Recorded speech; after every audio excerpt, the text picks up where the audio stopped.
A história que vamos contar hoje é de um dos únicos 3 ex-prefeitos vivos da cidade de Teófilo-Otoni. Por aqui já produzimos um mini documentário contando a história de vida do Dr. Samir do Getúlio Neiva.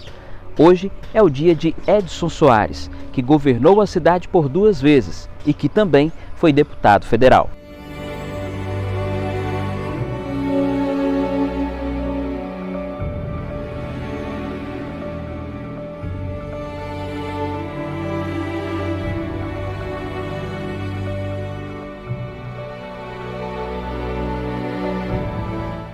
Edson Gonçalves Soares é engenheiro. Ele nasceu na região de Araçuaí, no Vale do Jequitinhonha. Hoje tem 77 anos de idade. Já ocupou cargos importantes na política. E tudo começou com seu caminho traçado pelos movimentos estudantis, onde inclusive foi perseguido e preso durante a ditadura militar. Edson nos recebeu na sua residência em Teófilo-Otoni, onde, de forma descontraída, começou a lembrar dos apelidos durante a sua vida política. Tinha vários. Caveirão era um. Caveira, Caveirão, era o mais forte. Você lembra do outro? E chamava o Caveirão na solenidade, nas reuniões, nas peladas, no Pindorama, na Betel. Que falou sobre não querer mais se candidatar a nenhum cargo político. A princípio, eu fiz comigo mesmo um voto de pendurar as chuteiras. Que também se emocionou durante a entrevista.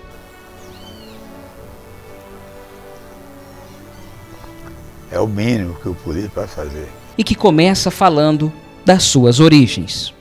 Eu começo dizendo que nasci no município de Araçuaí, no córrego Piauí, chamado Comunidade dos Gonçalves, e lá vivi até os 5 anos de idade, filho de pais trabalhadores rurais, pequenos proprietários que se dedicavam à economia familiar. Com 5 anos de idade, meus pais resolveram mudar-se aqui para a região, chamava-se Região da Mata, onde tinha árvores grandes, ao contrário da Caatinga de Araçuaí, tinha muita chuva. Viemos para cá praticamente corridos pela seca e fomos morar na região do córrego Ariranha. Os estudos em Teófilo-Otoni e os avanços intelectuais. Aqui fizemos o curso ginasial, aqui fizemos até o 2º ano científico, aqui eu virei professor de matemática da escola Joaquim Alves, Portugal. E daqui eu voei para Belo Horizonte para fazer vestibular de engenharia e com essas voadas eu fui tendo contato com o mundo, tendo contato com a Europa, tendo contato com a América Latina via imprensa, via comunicações, via rádio. A participação nos movimentos estudantis no Brasil.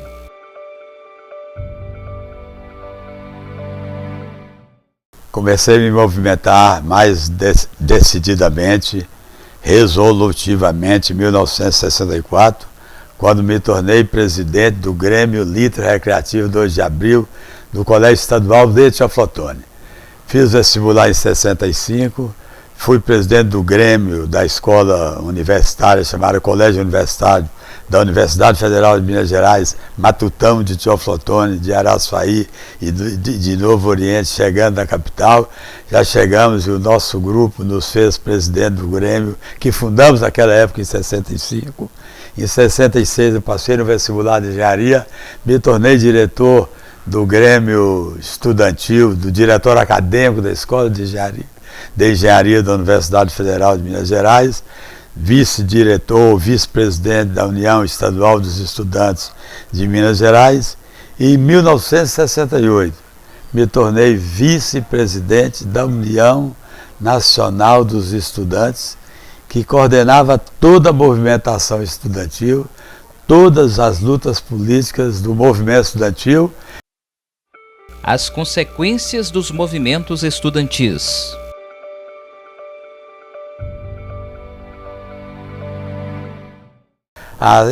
Na verdade, eu fui detido 2 vezes, 3 vezes ao longo da minha vida de líder estudantil. Aquela vez em Belo Horizonte, uma manifestação, numa passeata, 22 de setembro de 68 em Niterói, falando para mais de 30 mil pessoas em frente às barcas que ligam Niterói ao Rio de Janeiro. E 8 e 12 de outubro do mesmo ano fui preso em Ibiúna, no 30º Congresso da União Nacional dos Estudantes, na terra lá do Fernando Henrique Cardoso, juntinho da fazenda que ele tinha na região de Ibiúna. O início da carreira política na década de 80.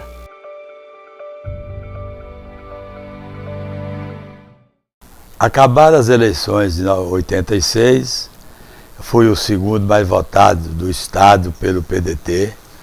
Começaram as conversas, começaram as tratativas, as discussões, e eu pessoalmente me entusiasmei muito.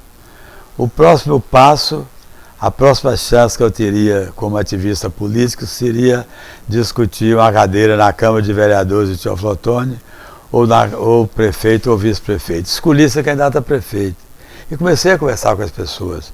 Foram 18, 19 meses, 17 meses de conversa com políticos, com pessoas, subi os morros da cidade, comecei a conversar sobre a minha vida, conversei com os grupos políticos da então poderosa Caravana da Esperança, que era ciceroneada pelo Luiz Leal. Acabou que na convenção o PDT me fez candidato a prefeito e começamos a articular com o PFL, com a Arena, a antiga Arena, e com o PMDB. Você disputou com quem, você se recorda? Disputei com Vanderlícia Carvalho de Sá e, se não me engano, com o Dr. Sandino Mendes de Souza, médico, candidato pelo PT. Edson governou a cidade de 89 a 92. Naquela época não havia reeleição. Mas será que ele seria reeleito?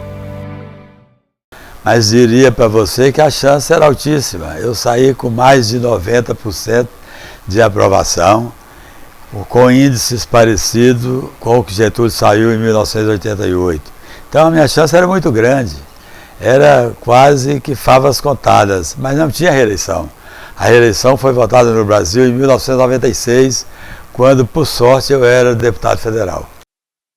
Em 96, Edson voltou a se candidatar a prefeito em Teoflotone, sendo eleito para o 2º mandato.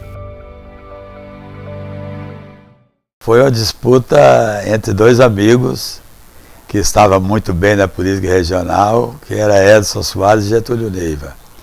Em 1997 assumimos, o presidente da República era Fernando Henrique Cardoso, com o Plano Real funcionando a todo vapor, a economia estabilizada, a inflação controlada, e em função das minhas movimentações com o governo do Estado e com o governo federal, eu me tornei presidente da Associação Mineira dos Municípios, vice-presidente da Associação Brasileira dos Municípios. As obras que talvez muitos não sabem ou não se recordam, mas que o ex-prefeito se lembra muito bem.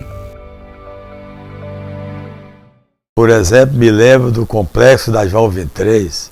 Chovia e o prefeito saía de madrugada para ir para lá com meus auxiliares para ajudar as pessoas a saírem da dificuldade. Lembro-me, e você se lembra também, da região do Córrego Santo Antônio da Bela Vista. Bastava nublar, as pessoas punham geladeira, colchões para fora da rua, começavam a usar a cozinha dos outros, porque era um desassossego, sem falar nas dezenas de mortes que por lá ocorreram durante os temporais.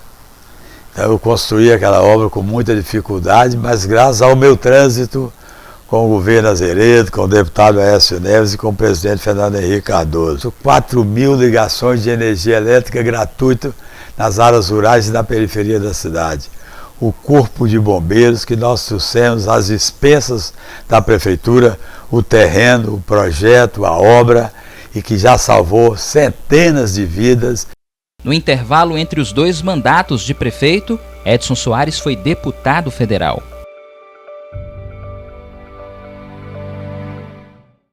Eu fui deputado de 95 a 96, só 2 anos, e tive a esplendorosa oportunidade de ser membro titular da Comissão de Constituição, Justiça e Redação da Câmara dos Deputados, que é a mais importante do Congresso Nacional, com poder de, inclusive, dependendo da matéria, votar projetos de forma terminativa. Há leis que são votadas pela Comissão de Constituição e Justiça sem necessidade de ir ao plenário. Então eu fui membro titular, indicado e nomeado pelo deputado Aécio Neves, que era na época líder do PSDB. Tive a oportunidade gratificante de trabalhar muito pelo projeto que estendeu, incorporou o Vale do Mucuri do Jequitinhonha na área de abrangência da Sudene. Eu consegui inserir na reforma administrativa de Fernando Henrique Cardoso o direito de aposentadoria das professoras com 25 anos, do professor com 30, e o direito dos profissionais de saúde, não só o médico, de ter oportunidade de ter legalmente 2 empregos públicos. Até 1996, só o médico podia ter 2 empregos públicos. O homem que lembra do nome de todo mundo, uma característica marcante. E aí eu me esforço mesmo para saber tudo.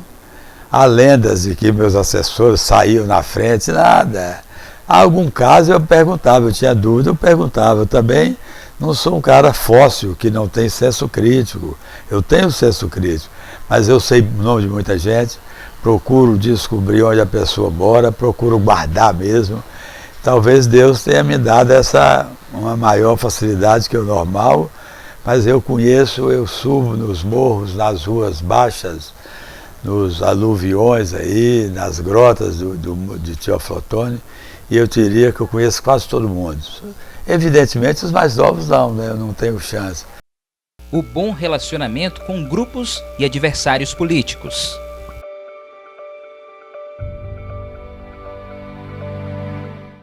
Inimigo nenhum.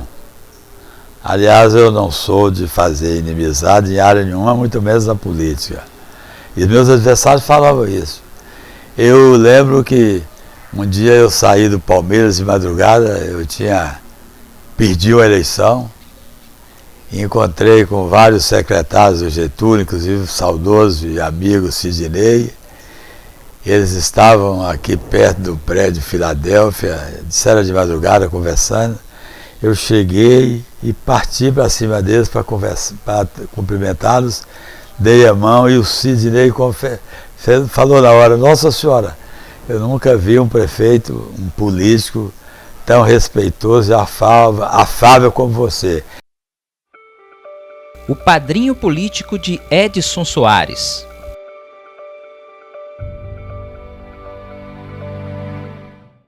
Aí eu diria para você que meu padrinho político na área institucional foi o Leonel Brizola. Ele governando o Rio de Janeiro, eu morava no Rio de Janeiro, trabalhava como engenheiro no Rio de Janeiro, vi ele praticar as políticas públicas tipo educação, com os CIEPs, basicamente com o CIEP, ou na base com o CIEP.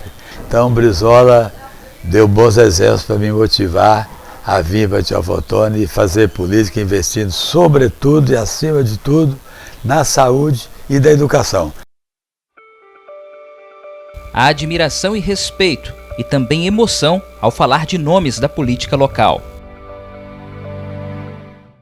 Mas eu tenho um respeito muito grande pelo Quêmico Maia, eu tenho um respeito muito grande pela sapiência, pela sabedoria, pela inteligência, pela convivência respeitosa que tive com o Luiz Leal. Para você ter uma ideia, eu, deputado federal, eleito contra Getúlio e contra Luiz, ele deputado federal e eu prefeito, aliás, ele me acolheu em Brasília como se fosse meu maior aliado. Então o Luiz era aliado, não era de Getúlio, de Kemmel, nem de Edson, era aliado da cidade. E Getúlio é esse monstro que você conhece, da dedicação, da loucura de dormir pouco, trabalhar muito, e olha que fomos aniversários algumas vezes. E uma coisa que eu diria para você com muita honra, os políticos de Teoflotone, que viveram até a minha geração, você não vê nenhuma nódia deles grave de corrupção. Isso para mim é extremamente salutar, é extremamente rico. E o senhor se emociona ao falar disso? Muito.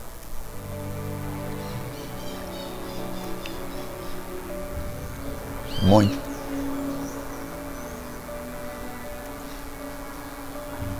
Integridade é uma grande virtude do senhor. É o mínimo que o político vai fazer. É o mínimo. Ele recebe salário alto, recebe o fundamental, procuração do cara mais humilde para trabalhar em nome dele. Então ele não tem direito de roubar e de descuidar do dinheiro público.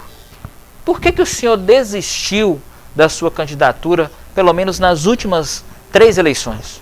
Eu não levei meu projeto ao fim por falta de condições econômicas e financeiras e por falta de cumprir por parte dos partidos onde eu estava, não cumprir o trato. Então eu resolvi, conversando com o meu grupo, com as pessoas, que eu não ia, naquela época, concorrer a eleições por um partido que não cumpria o seu trato. O senhor chegou a receber dinheiro para desistir da candidatura? Nada, que isso, nunca negociei. Se eu tivesse recebido dinheiro para desistir das campanhas, hoje eu não estaria vivendo o que eu vivo, lutando pela sobrevivência, viajando milhares, centenas de quilômetros por mês e por semana para ganhar a minha sobrevivência. Sou um cidadão comum, com muito mais aperto, vivendo mais apertado do que vivia antes de ser prefeito. Eu acabei abrindo mão de administrar patrimônio, acabei doando e facilitando do ponto de vista particular e privado a vida de muita gente, ajudei muita gente, abri mão de tocar minhas coisas, dedicava 24 horas à prefeitura, fim de semana, sábado, domingo, eu tinha reuniões nos morros, nas favelas, nas periferias, nas comunidades rurais, no centro. O governo de Teófilo Otoni.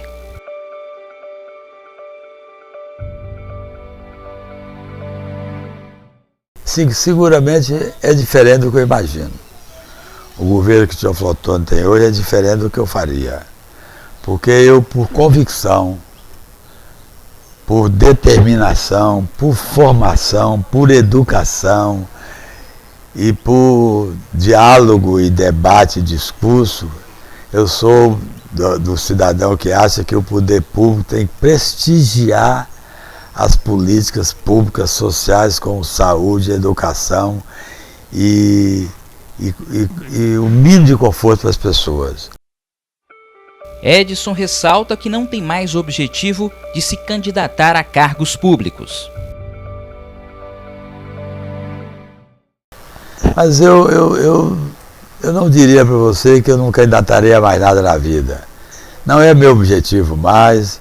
Realizei já o meu sonho principal de poder fazer e deixar na educação, na saúde, no corpo bombeiro, no asfalto, nas canalizações, na energia elétrica, no respeito ao dinheiro público, deixar minha marca na cidade que me adotou, que é Teófilo Otoni.